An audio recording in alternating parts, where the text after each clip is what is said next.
ValveTime.net. Hi, and welcome to the ValveTime news for March 21st, 2016, where we'll recap all the latest news regarding Valve and the community. While our hopes for a cute pre-rendered trailer featuring Cave Johnson were dashed this past week, GDC 2016 did give us more than a good look at the lab, Valve's upcoming virtual reality exclusive title set at least partially in a non-canon parallel universe version of Aperture Science.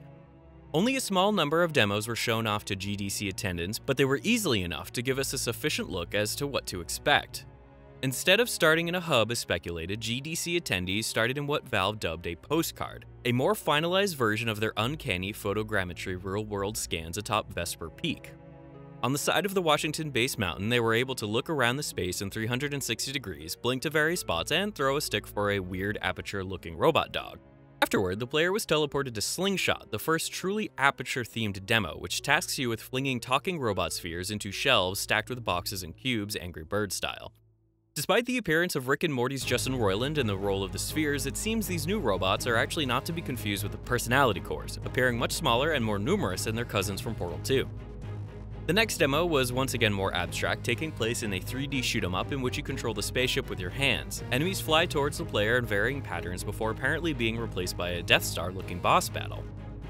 The final demo shown off is far more familiar than the three which preceded it, being simply an updated and more refined version of Longbow, with actual objectives, a significantly higher number of art assets, and a huge assortment of aggressive bendies.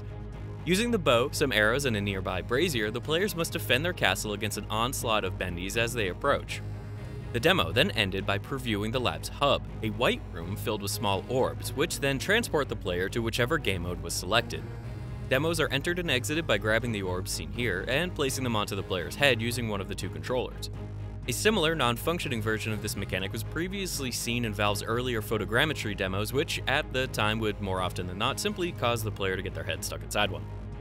This whole experience reportedly lasts about 20 minutes, meaning the full length of the lab will likely come in at around an hour, not accounting for any potential replay value. That said, all GDC attendees were experiencing the demos using SteamVR's built-in playlist mode used for every industry event, meaning the total real-world length of these levels is unknown. We've heard various reports regarding the total number of games which will be offered, ranging between 8 and 12, meaning we've only really seen less than half of what the lab will offer, or a little over half if you also include Aperture Robot Repair, which is set to feature at some point. It's not currently known if the Dota 2 Secret Shop experience will be made available as part of the lab, or whether we'll see it incorporated into the Dota 2 main client at some point. It's also interesting to note it is entirely possible for Valve to continually release more experiences onto the lab whenever or however they choose, as the possibilities for expansion is seemingly endless. As a piece of free content available in just a few weeks on April 5th, 2016, we can't wait to see what else the lab and Valve has to offer.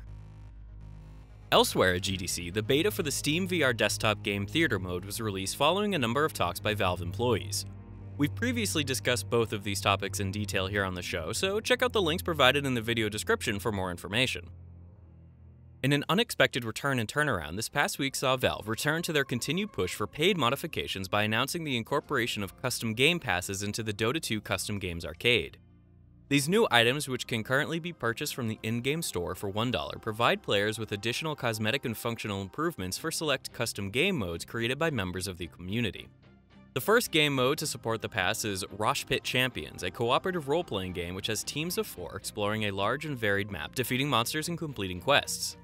The mode actually features save files and character progression, with the custom game pass giving access to additional stash and character save slots alongside an increased chance to find rare loot. Those who don't purchase passes will still be able to play custom games free of charge as much as they want, they just won't have access to these very specific benefits.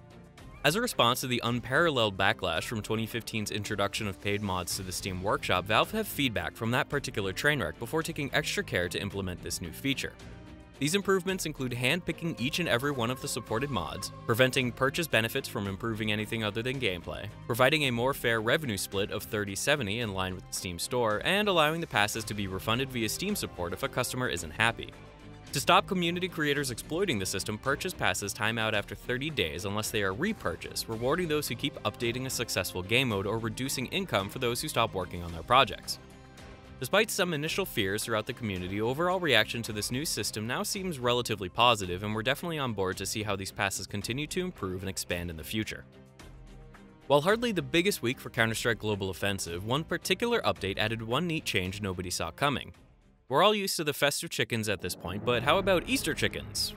For the course of an unknown period surrounding Easter weekend, all chickens will feature small pink bunny ears and hop away from the player at a high speed when scared, meaning bunny hopping is now once again possible, just not for the humans. Other minor changes to bots and Nuke were also made should you also want to check them out over on the official changelog. For another project we've previously discussed here on the show, the latest Half-Life themed fan film by Benjamin Combs was recently released onto the Machinima YouTube channel this past week. As anticipated, the 15-minute short takes place in and around the Black Mesa research facility during the fallout of the Resonance Cascade, following scientists, security guards, soldiers, and Black Ops as they struggle to survive. As is the case with the vast majority of these shorts, the film looks impressive in a lot of places and fits in nicely with the established universe, only to be mostly let down by poor dialogue and at times horrendous acting. Still, it's worth checking out if you're one of those people who for some reason constantly crave Half-Life content of any kind on a weekly basis. And that brings us to the end of another VR-heavy week of Valve news. To stay up to date with all the latest Valve news, follow our social media pages and join in with the conversations over on the ValveTime.net community forums. Thanks for watching and bye for now.